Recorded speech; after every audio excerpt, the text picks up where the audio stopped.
Hello नमस्कार साथियों। क्या सभी आप लोगों ने सोचा है कि जो अपन एक शिक्षा मनोविज्ञान होता है, शिक्षा मनोविज्ञान एक किसकी शाखा है, किसके द्वारा शिक्षा मनोविज्ञान को ये अपने जीवन में अप्लाई करने के लिए, उसको समझने के लिए लाया गया है। तो इस किसकी शाखा किससे निकल के आता है, और जो शिक्षा मनोविज्ञान है इसकी हिस्ट्री क्या रही होगी, और शिक्षा मनोविज्ञान है इसके जो बहुत सारे वैज्ञानिक हुए, विभिन्न प्रकार के जो वैज्ञानिक हुए, मनोवैज्ञानिक हुए, दार्शनिक मनोविज्ञानिक हुए, उन्होंने क्या क्या स्टेटमेंट दिए थे शिक्षा मनोविज्ञान के क्षेत्र में, और शिक्षा मनोविज्ञान हमारे जीवन के लिए क्यों महत्वपूर्ण है। चलिए आइए आज अपन इस बहुत सारे क्वेश्चनों का आंसर इस वीडियो में लेके आए हैं। तो चलिए अपनी क्लास करते हैं स्टार्ट। क्लास स्टार्ट करने से पहले मैं आपको बता देती हूँ कि आज अपन पढ़ने वाले हैं शिक्षा मनोविज्ञान। शिक्षा मनोविज्ञान के बारे में अपन आज डिस्कस करेंगे, समझेंगे कि शिक्षा मनोविज्ञान क्या होता है, शिक्षा मनोविज्ञान की जो परिभाषा डेफिनेशन होती है वो समझेंगे, और साथ ही समझेंगे जो विभिन्न प्रकार के मनोवैज्ञानिक थे उन्होंने अपने अपने कथनों में क्या क्या कहा था, क्या क्या उन्होंने सिद्धांत दिए थे। आज अपन इसके बारे में डिस्कस करेंगे। तो आप सभी रेडी हो गए होंगे पढ़ने के लिए, और पेन कॉपी अपने पास रख लिए होंगे। तो चलिए स्टार्ट करते हैं अपना आज का मजेदार टॉपिक, जिसका नाम है शिक्षा मनोविज्ञान। तो सबसे पहले तो बात ये आती है कि शिक्षा मनोविज्ञान है क्या, ये कहाँ से आता है, और इसकी नींव कहाँ से पड़ी है, और इसका मतलब क्या निकलता है। तो किसका मतलब क्या देखना है, क्या देखना है अपन को। आज का टॉपिक क्या रहेगा अपना, शिक्षा मनोविज्ञान। अपन आज शिक्षा मनोविज्ञान के बारे में क्या करना है, डिस्कस करना है। शिक्षा मनोविज्ञान, जैसा कि इसके लिखने से पता चल रहा है कि शिक्षा मनोविज्ञान दो शब्दों से मिलकर बना है। कौन कौन शब्दों से, शिक्षा प्लस मनोविज्ञान। अब शिक्षा प्लस मनोविज्ञान को समझने से पहले अपन समझते हैं क्या, पहले समझते हैं मनोविज्ञान को, क्योंकि जब तक अपन मनोविज्ञान को नहीं समझेंगे अपन शिक्षा मनोविज्ञान को समझ ही नहीं पाएंगे। क्योंकि शिक्षा मनोविज्ञान की क्या है, एक शाखा है। मतलब शिक्षा मनोविज्ञान को जो उत्पत्ति मानी जाती है वो शिक्षा मनोविज्ञान की एक शाखा के रूप में इसको जाना जाता है। तो चलिए स्टार्ट करते हैं अपन समझने के लिए शिक्षा मनोविज्ञान क्या होता है। तो शिक्षा मनोविज्ञान समझने से पहले समझेंगे इसको, मनोविज्ञान के बारे में डिस्कस करें। तो मनोविज्ञान क्या होता है, अपन इसके बारे में अध्ययन करते हैं। तो मनोविज्ञान कहता है कि इसके द्वारा क्या होता है, किसी व्यक्ति के व्यवहार का अध्ययन किया जाता है। मतलब व्यवहार का अध्ययन करना क्या कहलाता है, मनोविज्ञान कहलाता है। अब मनोविज्ञान का जब अब इसके अंतर्गत एक क्वेश्चन आता होगा, आपके मन में एक क्वेश्चन आया होगा, मैडम आपने कह दिया कि व्यवहार, अब व्यवहार किसके व्यवहार का अध्ययन करना है, पशु पक्षी जीव जंतु या फिर प्राणियों का या मनुष्य, किसके जीवन का अध्ययन करना है, व्यवहार किसके व्यवहार का अपन को अध्ययन करना है। तो यहाँ से निकलता है, तो मनोविज्ञान कहता है कि जीव जंतु पशु पक्षी और जो मनुष्य होते हैं उनके व्यवहार का अध्ययन करना ही क्या कहलाता है, मनोविज्ञान कहलाता है। तो समझ में आ गया होगा आप सभी प्यारे बच्चों को कि जो मनोविज्ञान क्या होता है। मनोविज्ञान होता है कि अपन जब किसी जीव जंतु ले लो, पशु पक्षी ले लो या मनुष्य ले लो, जब उसके व्यवहार के वो किस तरह से रिएक्शन कर रहा है, उसका व्यवहार कैसा है, दूसरे लोगों के साथ मिलता जुलता कैसे है, दूसरे लोगों से बात कैसे करता है, दूसरी जगह 10 लोग बैठ जाए तो उनका नेचर उससे कैसे घुल मिलता है, ये सब क्या होता है, एक व्यवहार होता है। तो जो अपन व्यक्ति देखते हैं, मान लीजिए कोई मेहमान आपके घर पे आया, तो क्या करते हो, उसको पहले जैसे आप उस मेहमान को जानते नहीं हो तो आप उसके बारे में एक दो दिन उसके बारे में धीरे धीरे छोटी छोटी चीजें इकट्ठा करने लग जाओगे। उसका व्यवहार कैसा है, उसको कौन सी चीज पसंद है, उसको कौन सी चीज पसंद नहीं है, वो क्या खाने पसंद करता है। तो ये क्या करते हैं अपन, एक व्यक्ति के बारे में जो अध्ययन होता है, जब देखते हैं उसके व्यवहार के बारे में जानते हैं, वो दूसरे लोगों से बात कैसे करता है, उसकी बात करने का तरीका क्या होता है, ये सब किसके अंतर्गत आता है, व्यवहार के अंतर्गत आता है। तो मनोविज्ञान क्या कहता है कि जब व्यवहार का अध्ययन करना है क्या कहलाता है, मनोविज्ञान कहलाता है। तो आई होप आप सभी बच्चों को मनोविज्ञान का अर्थ समझ में आया होगा कि अर्थ क्या होता है मनोविज्ञान का, कि व्यवहार का अध्ययन करना है क्या कहलाता है, मनोविज्ञान कहलाता है। समझ में आया आप सभी को। अब देखते हैं क्या, अपने मनोविज्ञान को समझ लिया, अब समझते हैं किसको, शिक्षा का मतलब समझते हैं कि शिक्षा क्या है। तो शिक्षा क्या कहती है, शिक्षा कहती है व्यवहार का परिमार्जन करना ही क्या कहलाता है, शिक्षा कहलाती है। मतलब यहाँ शिक्षा का अर्थ क्या निकलता है, व्यवहार का परिमार्जन करना। परिमार्जन मतलब क्या होता है, जैसे कि मान लीजिए आप लोग, आप सारे बच्चे हो, आपको भी शिक्षा मनोविज्ञान के बारे में कोई नॉलेज नहीं है कि नहीं। मान लीजिए मेरे हिसाब से आपको कोई सा भी नॉलेज नहीं है, आपको कुछ नहीं आता शिक्षा मनोविज्ञान के बारे में, तो मैं आपको क्या कर रही हूँ, आपको सिखा रही हूँ, आपको बताने की कोशिश कर रही हूँ। शिक्षा मनोविज्ञान मनोविज्ञान होता है उसमें क्या क्या है, कैसे अप्लाई होता है, ये सारी चीजें हम आपको क्या कर रहे हैं बता रहा है। तो शिक्षा क्या कर रहे हैं, परिमार्जन कर रहा है। मतलब कहने का तात्पर्य ये है कि जब शिक्षा को अपन बताते हैं, कोई व्यक्ति को कोई चीज नहीं आती, वो व्यक्ति उस चीज को सीखता है तो उसको क्या कहते हैं, परिमार्जन कर रहा है। तो क्लियर समझ में आया कि जो शिक्षा क्या कहती है, शिक्षा का अर्थ क्या होता है, शिक्षा का अर्थ होता है व्यवहार का परिमार्जन करना। तो शिक्षा में क्या करती है, व्यवहार का परिमार्जन करना सिखाती है कि हम एक व्यक्ति का व्यवहार कैसे उसको आकलन कर सकते हैं, कैसे उसको सोच सकते हैं उसके बारे में, ये सब कौन सिखाती है, शिक्षा सिखाती है। तो यहाँ से क्या निकल के आता है, शिक्षा का अर्थ क्या निकलता है, व्यवहार का परिमार्जन। तो यहाँ क्या लिख सकते हैं अपन, व्यवहार का क्या लिखेंगे अपन, यहाँ से लिखेंगे क्या, सॉरी एक सेकेंड, क्या लिखेंगे अपन यहाँ पे, या क्या लिखेंगे, व्यवहार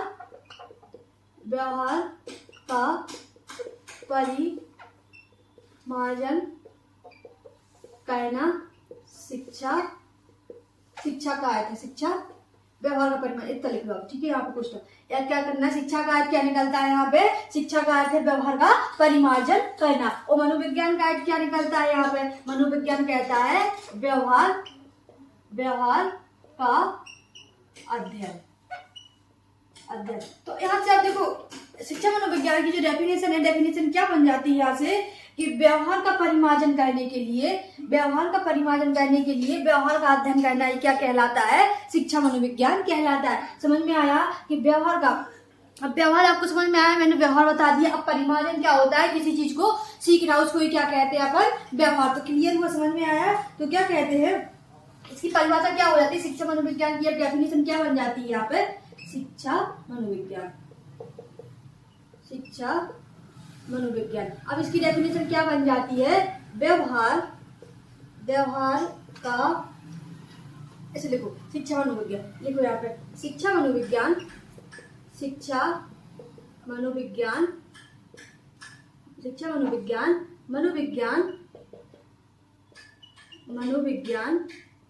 की वह शाखा है जिसके द्वारा शिक्षा का परिमार्जन करने के लिए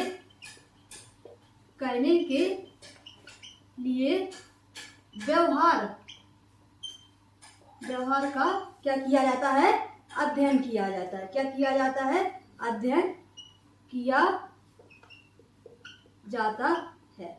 समझ में आई। तो अब यहाँ से क्या निकल के आई, इसकी क्या परिभाषा निकल के आई शिक्षा मनोविज्ञान की।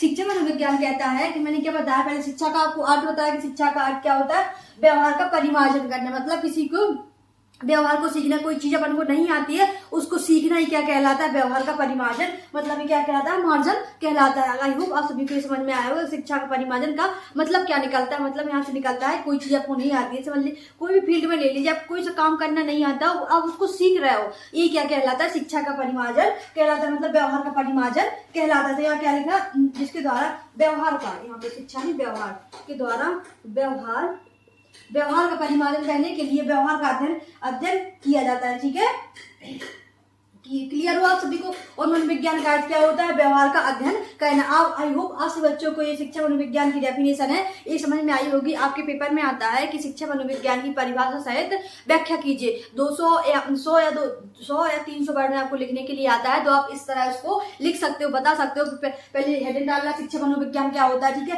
हेडिंग डाली तो आपको बताना है शिक्षा मनोविज्ञान पहले 2 शब्दों से मिलकर बना होता है। ठीक है, पहले कौन सा, पहले शिक्षा प्लस मनोविज्ञान। जहाँ पे शिक्षा का अर्थ क्या होता है, शिक्षा का अर्थ होता है व्यवहार का परिमार्जन करना, तथा मनोविज्ञान का अर्थ क्या होता है, व्यवहार का अध्ययन करना। फिर इसके बाद आप उसके जस्ट नीचे लिखना शिक्षा मनोविज्ञान की परिभाषा। फिर आप यहाँ से उसकी शिक्षा मनोविज्ञान की परिभाषा क्या लिखोगे, शिक्षा मनोविज्ञान की वह शाखा है जिसके द्वारा व्यवहार का क्या किया जाता है, परिमार्जन करने के लिए इसका अध्ययन किया जाता है। व्यवहार का परिमार्जन करने के लिए व्यवहार का क्या किया जाता है, अध्ययन किया जाता है। इसको क्या कहते हैं अपन, शिक्षा मनोविज्ञान कहते हैं। आई होप आप सभी बच्चों को इतना क्लियर समझ में आ गया होगा। ठीक है, इतना समझ में आया। अब चलते हैं थोड़ा जो शिक्षा मनोविज्ञान है इसकी थोड़ी हिस्ट्री जानते हैं, इतिहास जानते हैं कि इतिहास क्या रहा है और जो विभिन्न प्रकार के मनोवैज्ञानिक हुए इन्होंने अपने क्या क्या स्टेटमेंट दिए थे, तो अपन उसको जानने की कोशिश करते हैं। और अगर जैसे आपके 2 या 3 नंबर में अगर आपके पेपर में क्वेश्चन आएगा शिक्षा मनोविज्ञान की परिभाषा या अर्थ लिखिए, तो आप इस तरह से उसका लिख सकते हो, डिफाइन कर सकते हो। तो आप यकीन मानो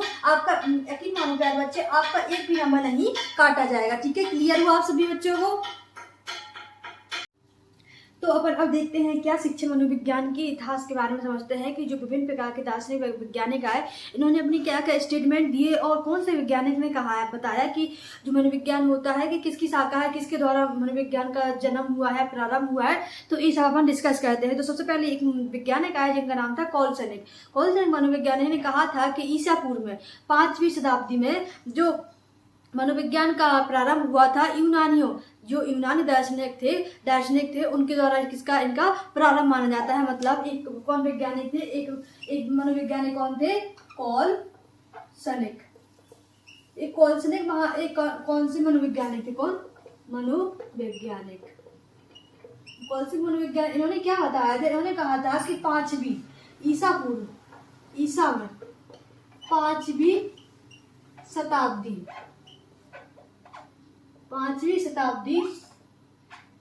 शताब्दी में यूनानी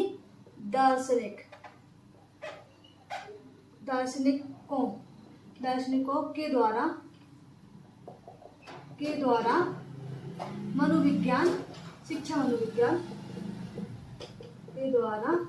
शिक्षा मनोविज्ञान का प्रारंभ हुआ। तो एक जो महान वैज्ञानिक थे जिनका नाम था क्या? कॉलसेनिक मनोवैज्ञानिक ने बताया था कि जो ईसा पूर्व में जो जब 5वीं शताब्दी से जो यूनानी दार्शनिक थे, जो कहाँ के थे? यूनान के थे। यूनान दार्शनिकों से क्या माना जाता है? शिक्षा मनोविज्ञान का आरंभ बताया था। जो किस वैज्ञानिक ने बताया था? जो कॉलसेनिक एक महान मनोविज्ञान थे। इन्होंने अपना कथन दिया था, स्टेटमेंट बताया था। उन्होंने किसके द्वारा माना था? जिनके द्वारा यूनानी दार्शनिकों के द्वारा क्या माना था? शिक्षा मनोविज्ञान का प्रारंभ माना था। मतलब इन्होंने कहा था कि शिक्षा मनोविज्ञान का प्रारंभ हुआ है, कहाँ से हुआ है? यूनानी दार्शनिकों से उसका प्रारंभ हुआ है। तो फिर एक और मनोवैज्ञानिक आए जिनका नाम था B.F. स्किनर। कौन आए? B.F. स्किनर। अब इन्होंने कहा कि जो इन्होंने शिक्षा मनोविज्ञान का आरंभ कहाँ से माना? इन्होंने कहा शिक्षा मनोविज्ञान का आरंभ अरस्तु के द्वारा होता है। मतलब अरस्तु के अध्ययन के द्वारा इन्होंने बताया कि शिक्षा मनोविज्ञान का प्रारंभ कहाँ से होता है? अरस्तु जो वैज्ञानिक थे, एक दार्शनिक विज्ञान थे, जिन्होंने क्या किया था? जिन्होंने बताया था कि दार्शनिक जो एक सब्जेक्ट होता है दार्शनिक मनोविज्ञान, इसके जनक किसको माना जाता है? इसके जनक अरस्तु को कहा जाता है। तो अरस्तु के द्वारा जो B.F. स्किनर थे, इन्होंने कहा था कि जो मनोविज्ञान का जन्म कहाँ से हुआ है, प्रारंभ कहाँ से हुआ है? तो इन्होंने अरस्तु की जो अध्ययन पद्धति थी, इसको क्या कहा था कि मनोविज्ञान का प्रारंभ इसी पद्धति से हुआ था। तो इन्होंने क्या किया था? B.F. स्किनर ने कहा था कि अरस्तु की शिक्षा पद्धति से शिक्षा मनोविज्ञान से शिक्षा मनोविज्ञान का प्रारंभ हुआ। तो B.F. स्किनर जो प्रारंभ हुआ, जो B.F. स्किनर जो मनोवैज्ञानिक थे, इन्होंने कहा कि जैसे अरस्तु नामक एक व्यक्ति थे, एक दार्शनिक वैज्ञानिक थे जिन्होंने दर्शन शास्त्र की खोज की थी। तो इन्होंने बताया कि जो B.F. स्किनर ने कहा कि अरस्तु जो शिक्षा पद्धति दी है, इससे शिक्षा मनोविज्ञान का आरंभ हुआ। अब तो एक क्वेश्चन आप सभी बच्चों के मन में डाउट आ रहा होगा कि जो शिक्षा पद्धति अरस्तु की शिक्षा पद्धति है क्या बताया था इस पद्धति में? तो इस पद्धति में बताया गया था, इस पद्धति में 3 बातें कही गई थी। पहली बात कही गई थी कि जब शिक्षा मनोविज्ञान में कहा जाता है, मनोविज्ञान में उन्होंने कहा था कि मनोविज्ञान में हर एक व्यक्ति, मतलब हर 2 व्यक्ति एक दूसरे से बहुत डिफरेंट होते हैं। मतलब हर एक व्यक्ति एक दूसरे से क्या होता है? डिफरेंट होता है। उसमें एक दूसरे से सेम टू सेम कोई चीज नहीं पाई जाती है। तो एक कथन किसने दिया था? ये अरस्तु ने बताया था। इस सिद्धांत पर जो मनोविज्ञान का सिद्धांत है, जो नियम है, उनके आधार पर इन्होंने अपनी शिक्षा पद्धति प्रस्तुत की थी। उन्होंने कहा था कि जो मनोविज्ञान की शिक्षा पद्धति है, जो अरस्तु की शिक्षा पद्धति दी थी, उन्होंने कहा था कि 3 तरह से काम करनी चाहिए। मतलब जो मनोविज्ञान के नियम और सिद्धांत है, वो किस तरह से काम करने चाहिए। उन्होंने 3 विधि बताई थी, मतलब 3 कथन कहे हुए थे। तो कथन बताने की कोशिश करती हूँ आप सभी के सामने कि कथन क्या थे। तो सबसे पहले अरस्तु ने कहा था कि जो मनोविज्ञान हुआ, मनोविज्ञान के अनुसार कोई भी व्यक्ति को विभिन्न प्रकार के जो व्यक्ति होते हैं एक दूसरे से समान नहीं होते, मतलब विभिन्न विभिन्न व्यक्ति होते हैं। मतलब दो व्यक्ति कोई भी ले लीजिए आप, तो वो व्यक्ति उन व्यक्तियों में बहुत मतलब समानता बहुत कम होगी लेकिन विभिन्नता बहुत ज्यादा होगी। तो इन्होंने यही बताया था कि अगर जब व्यक्ति भिन्न भिन्न है तो उनको शिक्षा भी भिन्न भिन्न प्रकार से दी जानी चाहिए। ऐसे मान लीजिए कोई कोई इंटरेस्ट आता है खेलने में, ठीक है, कोई कोई इंटरेस्ट आता है संगीत सुनने में, कोई को आता है कि खाना बनाने में या कुछ और चीज में इंटरेस्ट आता है, तो अब उसको शिक्षा देनी है तो उनकी पद्धति भी अलग होना चाहिए। मतलब उन्होंने चीजें कौन सी कही थी, अगर व्यक्ति भिन्न भिन्न है, मनोविज्ञान कहता है कि हर एक व्यक्ति भिन्न भिन्न होता है। जब भिन्न भिन्न होता है तो अरस्तु ने कहा जब भिन्न भिन्न व्यक्ति है, अलग अलग व्यक्ति है, तो उनकी शिक्षा भी कैसी होनी चाहिए, अलग अलग शिक्षा होनी चाहिए। ऐसे मान लीजिए आप किसी को नैतिक शिक्षा दे रहे हो, किसी को आध्यात्मिक शिक्षा दे रहे हो, तो ये शिक्षा कैसी है, भिन्न भिन्न तरह की शिक्षा होनी चाहिए। मतलब किसी व्यक्ति को आप समान शिक्षा नहीं दे सकते। और फिर दूसरी बात क्या कही थी अरस्तु ने, उन्होंने अपनी शिक्षा पद्धति बताया था कि जब उनको शिक्षा अलग अलग दी जाए तो उनकी विधियां भी अलग अलग होनी चाहिए। मतलब कि उनको जब अपन शिक्षा दे रहे हैं तो अलग अलग विधियों के द्वारा शिक्षा देनी चाहिए। ऐसे कोई को कहानी सुन के शिक्षा बहुत अच्छी लगती है, किसी को वो घटना जैसे मान लीजिए कुछ चीज आपको देखना है समझना है तो कोई सोचता है प्रत्यक्ष आंखों से देखो तब किसी को चीज अच्छी समझ में आती है। मतलब हर एक व्यक्ति की सीखने की कुछ अलग अलग कंडीशनें होती है, कोई को सुन के अच्छा लगता है, कोई करके अच्छा लगता है, कोई को देख के अच्छा लगता है। तो इसी तरह तो अरस्तु ने कहा था जब व्यक्ति भिन्न भिन्न है तो उनकी जो पढ़ने की विधियां है, सीखने की विधियां है, वो भी कैसी होनी चाहिए, अलग अलग होनी चाहिए। इसी तरह उन्होंने तीसरी बात ये कही थी, तो तीसरी बात क्या कही थी, उन्होंने कहा था कि जब विधियां अलग है, जब व्यक्ति अलग अलग है, तो शिक्षा कैसी होनी चाहिए, स्वतंत्र होनी चाहिए, किसी से बाध्य नहीं होनी चाहिए कि हमें अगर मान लीजिए किसी व्यक्ति को बनना है, जैसे किसी बच्चे को बनना है कलेक्टर, और आप उससे कहो कि चित्रकारी सीख लो, तो ऐसा नहीं करना चाहिए। अगर बच्चे का मन है कि उसको चित्रकारी सीखना है तो वो चित्रकारी सीख सकता है, बच्चे का मन है कि उसको IAS बनना है तो वो IAS बन सकता है। मतलब एक बच्चे को स्वतंत्रता होनी चाहिए कि उसकी शिक्षा उसको किस तरह से सीखनी हो, किस तरह से उसको आगे बढ़ना है। तो ये बात किसने कही थी, ये बात कही थी अरस्तु ने। 3 बात बताई थी अपनी जो शिक्षा पद्धति दी हुई थी, उन्होंने अरस्तु ने बताई 3 शिक्षा पद्धति दी थी। उनमें 3 बातें कही हुई थी जो मैंने आपको बताने की कोशिश की है और आपको समझ में भी आया कि पहली बात क्या कही थी। पहली बात कही थी अरस्तु ने कि हर एक व्यक्ति अलग अलग होता है। जो मनोविज्ञान के सिद्धांत और नियम अपन आगे देखने वाले हैं तो उन्होंने इस बताया था जो मनोविज्ञान के नियम और सिद्धांत है उसके आधार पर जो अरस्तु मनोवैज्ञानिक थे, उन्होंने दार्शनिक थे, उन्होंने कहा था कि जब व्यक्ति हर एक व्यक्ति अलग अलग होता है तो उनकी शिक्षा भी कैसी होनी चाहिए, अलग अलग होनी चाहिए। दूसरी बात उन्होंने क्या कही थी, दूसरी बात कही थी जब शिक्षा अलग अलग रहेगी तो उनकी शिक्षा देने की जो विधियां रहेंगी वो भी अलग अलग होनी चाहिए, भिन्न भिन्न प्रकार की होनी चाहिए। किसी को जिस तरह से बनते, किसी को गेम खेल के कुछ अच्छा याद आता है, किसी को देख के सीखता है, कोई पढ़ के सीखता है, कोई खेल के सीखता है, कोई सुन के सीखता है। तो एक क्या हो जाती है, विभिन्न प्रकार की विधियां हो जाती है, इनके द्वारा शिक्षा प्रदान करनी चाहिए। और तीसरी बात कही गई थी कि व्यक्ति को स्वतंत्र रूप से शिक्षा ग्रहण करनी चाहिए। मतलब उसमें बोझ नहीं डालना चाहिए कि अगर आपको चित्रकारी सीखना है तो चित्रकारी सीखने वाले बच्चे का इंटरेस्ट है उसमें नहीं है, लेकिन आपको सीखना है तो सीखना है। जैसे मान लीजिए किसी बच्चे को डॉक्टर बनना है तो वो डॉक्टर बन सकता है, उस पर ये बोझ नहीं होगा कि तुम्हें IAS बनना है। ये किसने कहा था, ये अरस्तु ने बताया था। बहुत सारे मनोवैज्ञानिक थे जो क्या कहते हैं कि जो अरस्तु की शिक्षा पद्धति है इसी से शिक्षा मनोविज्ञान का विकास हुआ है या प्रारंभ हुआ है। तो फिर एक और मनोवैज्ञानिक आते हैं जिनका नाम क्या है, रूसो। रूसो मनोवैज्ञानिक क्या कहते हैं, रूसो मनोवैज्ञानिक ने क्या, रूसो कौन से वैज्ञानिक आते हैं, रूसो मनोवैज्ञानिक ने क्या कहा था, इन्होंने क्या कहा, इन्होंने प्रकृतिवादी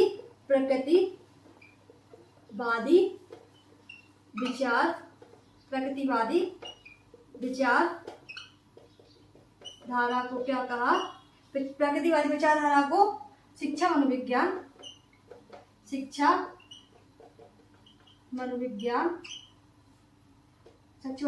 का जनक कहा। शिक्षा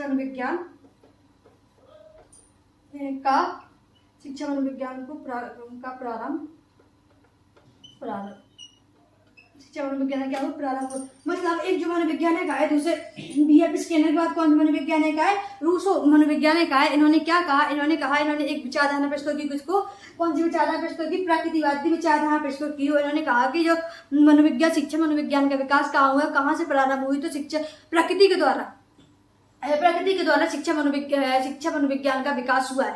तब इन्होंने क्या कहा कि जब तक एक व्यक्ति, एक बच्चा और प्रकृति एक दूसरे से कनेक्ट नहीं होंगे तब तक बच्चा नहीं सीख सकता है। मतलब कहने का तात्पर्य ये है कि जो रूसो नामक व्यक्ति थे, इन्होंने कहा था कि जब जैसे मान लीजिए ये बच्चा है और एक ये वातावरण है। जब तक ये बच्चा वातावरण के साथ अपनी अंतःक्रियाएं नहीं करेगा, उसके साथ एडजस्ट नहीं होगा, तब तक बच्चा नहीं सीख सकता। इसी प्रकार जब तक कि वातावरण बच्चे से कनेक्ट नहीं होगा, तब तक बच्चा नहीं सीख सकता। जैसे मान लीजिए आप एक परिवार में रहते हो, घर में रहते हो, अगर उस परिवार का वातावरण बहुत अच्छा है, सब लोग एक दूसरे के साथ मिलजुल कर रहते हैं, एक दूसरे से अच्छे से कनेक्ट होकर रहते हैं, किसी के साथ मतभेद नहीं करते, किसी के साथ गलत भावनाएं रखते हैं, तो एक कैसा माहौल है, बहुत अच्छा माहौल है, एक कैसा है, प्राकृतिकवादी माहौल है। अगर बच्चे को शुरू से एक अच्छा माहौल मिलेगा, आपके समाज बहुत अच्छा है, वहाँ लड़ाई झगड़ा नहीं होता है, कोई एक दूसरे से गलत बोलता नहीं है, तो एक ऐसा वातावरण, एक अच्छा वातावरण होता है। जब बच्चा इस तरह के वातावरण में रहेगा तो वो अपने आप सीख जाएगा, अपने आप अंतःक्रिया करके वो खुद से सीखने की कोशिश करेगा। तो एक जो रूसो नामक वैज्ञानिक थे, इन्होंने यही कहा था कि बच्चा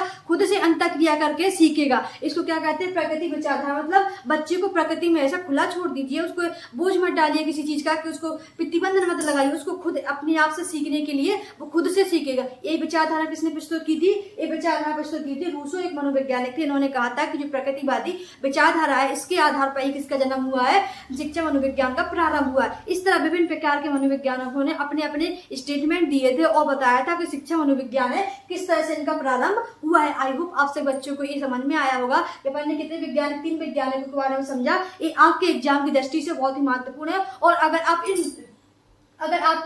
एग्जाम में आ गया कि मनोविज्ञान की हिस्ट्री या इतिहास के बारे में थोड़ी रचना कीजिए या व्याख्या कीजिए, तो अगर आप 3 वैज्ञानिकों को इस तरह से लिख दोगे और उसको एक्सप्लेन कर दोगे जैसे मैंने आपको बताया, तो यकीन मानिए प्यारे बच्चों, आपके एक भी नंबर भी नहीं कटेंगे। और जब आप इस तरह से उसको डिफाइन करोगे, इस तरह से उनको कॉपी में लिखोगे, तो जो एग्जामिनर होगा, आपकी कॉपी चेक करने वाला होगा, उसमें बहुत अच्छा इंप्रेशन पड़ेगा। वो समझेगा कि नहीं, बच्चे ने खुद रटा नहीं है, उसने कुछ भी नहीं लिखा है, उसने बहुत ही अच्छे व्यवस्थित तरीके से लिखा हुआ है, तो आपकी कॉपी का भी इंप्रेशन बहुत अच्छे से पड़ेगा। तो आई होप आज सभी बच्चों को एक समझ में आया होगा। तो अपन ने आज क्या क्या पढ़ा है, एक 2 मिनट रिकॉल कर लेते हैं। अपन ने जाना कि शिक्षा मनोविज्ञान क्या होता है, शिक्षा मनोविज्ञान अपन ने आज समझा, उसकी परिभाषा देखी कि जो एक कौन कौन वैज्ञानिक के द्वारा समझा। अपन ने कॉल से इतिहास दिया मनोविज्ञान का प्रारंभ कहाँ से हुआ है, तो उसने कहा कि यूनानी दर्शनों के द्वारा मनोविज्ञान का प्रारंभ हुआ। फिर दूसरे मनोवैज्ञानिक आए B.F. स्किनर आए, तो इन्होंने कहा कि जो अरस्तु की शिक्षा पद्धति थी, इसके द्वारा शिक्षा मनोविज्ञान का प्रारंभ हुआ है। इस तरह एक और मनोवैज्ञानिक आए रूसो नाम के वैज्ञानिक, इन्होंने कहा कि प्रगतिवादी विचारधारा होती है, इसके द्वारा शिक्षा मनोविज्ञान का विकास हुआ है। आई होप आपसे बच्चों को इतना क्लियर हो गया होगा शिक्षा मनोविज्ञान के बारे में, जो मैंने आपको समझाने की कोशिश की हुई है, आपको बहुत अच्छे से इजीली समझ में आ गया होगा। ठीक है, कल अपन देखेंगे शिक्षा मनोविज्ञान के नियम और सिद्धांत क्या होते हैं और इसके महत्व के बारे में पढ़ेंगे। आई होप आप सभी इसका रिवीजन करके आओगे और आपको ये क्लास अगर अच्छी लगी हो, कंटेंट समझ में आया हो, तो प्लीज लाइक कीजिए, शेयर कीजिए, कमेंट्स कीजिए और उन लोगों को तक जरूर भेजिए जो कि शिक्षा मनोविज्ञान या फिर इस तरह से जुड़े हुए कंटेंट पसंद करते हैं या पढ़ने की इच्छा रखते हैं, क्योंकि ये सिलेबस हर एक बच्चे को जानना बहुत ही जरूरी है। बच्चों के साथ साथ हर एक पेरेंट्स को जानना भी बहुत जरूरी है, क्योंकि हर एक बच्चा या फिर पेरेंट्स कहीं ना कहीं कोई फादर है, कोई भाई है, कोई अन्य विभिन्न प्रकार के रिलेशन में रहता है, तो उसको ये शिक्षा मनोविज्ञान के बारे में पता होना चाहिए कि ये जो शिक्षा मनोविज्ञान है हमारा जो आधार है, कैसे हमें मजबूती प्रदान करता है, शिक्षा के बारे में क्या क्या नॉलेज देता है। अभी तो अपन ने आज इसकी परिभाषा और थोड़ा इसके बारे में इंट्रोडक्शन देखा, इसका इतिहास देखा।